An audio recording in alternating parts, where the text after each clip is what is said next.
ইতালিতে উৎসবমুখর পরিবেশে ঈদুল আজহা উদযাপন করেছে প্রবাসী বাংলাদেশি সহ মুসলিম অভিবাসীরা। রাজধানী রোমের পিয়াসা ভিক্টোরিয়াতে ঈদ উদযাপন পরিষদ আয়োজিত জাতীয় ঈদগাহ মাঠ সহ প্রায় শতাধিক মসজিদে ও খোলা মাঠে এই জামাত অনুষ্ঠিত হয়।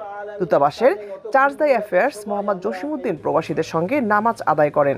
এই সময় প্রবাসী বাংলাদেশিরা একটি স্মার্ট বাংলাদেশ বিনির্মাণে সকলে ঐক্যবদ্ধভাবে কাজ করার প্রত্যয় ব্যক্ত করেন। ঈদুল আজহা আমাদের যে শিক্ষা দেয়, সেই আত্মত্যাগকে আমরা যেন আত্মত্যাগ করার মানসিকতা অর্জন করতে পারি, সুষম সমাজ, শান্তিপূর্ণ সমাজ গড়তে আমরা যেন অবদান রাখতে পারি, সেই আশা রাখব। দেশে এবং প্রবাসে সবাইকে ঈদের শুভেচ্ছা, ঈদ মুবারক। এই জাতীয় ঈদ উদযাপন কমিটির পক্ষ থেকে আমি ইটালি প্রবাসী সহ পৃথিবীর সকলকে ঈদের শুভেচ্ছা জানাচ্ছি। ঈদ মুবারক। এই ত্যাগের মাধ্যমে আগামী দিনে যেন আমাদের মন থেকে হিংসা, বিদ্বেষ, অহংকার ভুলে গিয়ে কাঁধে কাঁধ মিলিয়ে আমরা সকলে কাজ করতে পারি এবং দেশের উন্নয়নের জন্য জননেত্রী শেখ হাসিনা বাংলাদেশকে যেভাবে আগে নিয়ে যাচ্ছে, সে আরও যেন বাংলাদেশকে উন্নত করতে পারি। আজকের এই ঈদের জামাত আদায় করার পর আমরা দেশ এবং প্রবাসের সকলকে ঈদের শুভেচ্ছা, ঈদ মুবারক। ইতালি বিএনপির পক্ষ থেকে ঈদ মুবারক।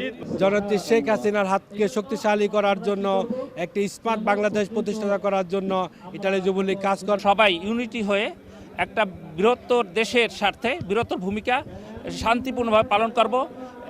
ঈদ মুবারক। সরকারি ছুটির দিনে ঈদ উদযাপন হলেও বেশিরভাগ প্রবাসীকে নামাজ শেষে কর্মক্ষেত্রে ছুটতে হয়েছে। তবে এবার উল্লেখযোগ্য সংখ্যক প্রবাসীরা পশু কোরবানি দিয়েছে। এবছর বিপুল সংখ্যক প্রবাসী বাংলাদেশি পশু কোরবানিতে অংশগ্রহণ করেছেন। এখানে আমাদের পরবর্তী প্রজন্ম এই পশু কোরবানি করার মধ্য দিয়ে আমাদের মুসলিম বা ইসলামের মূল্যবোধ সম্পর্কে অবহিত হচ্ছে।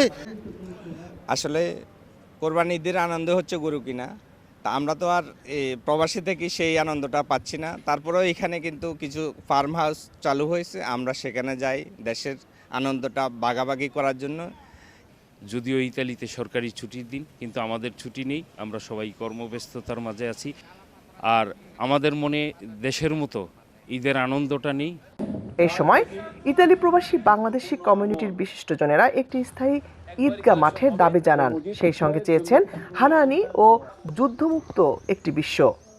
আমরা ইতালি সাংবাদিক পরিবারের পক্ষ থেকে কামনা করছি তথা চেষ্টা করব একটা মাঠ যাতে আমাদের জন্য হয়, যেখানে আমরা প্রতি বছর সেই ঈদগাহ মাঠে রোমে অবস্থিত সকলে একত্রে ঈদের নামাজ আদায় করতে পারি। যে ইটালিতে আগামী দিনে একটা স্বতন্ত্র ঈদগাহ হোক এবং পার্মানেন্ট ঈদগাহ হোক, যেখানে আমরা সবসময় নামাজ আদায় করতে পারবো। সারা বিশ্বের যেই হানাহানি, যে যুদ্ধ, সে যুদ্ধমুক্ত একটি বিশ্ব দেখতে চাই। লাবণ্য চৌধুরী, ৭১, ইতালি।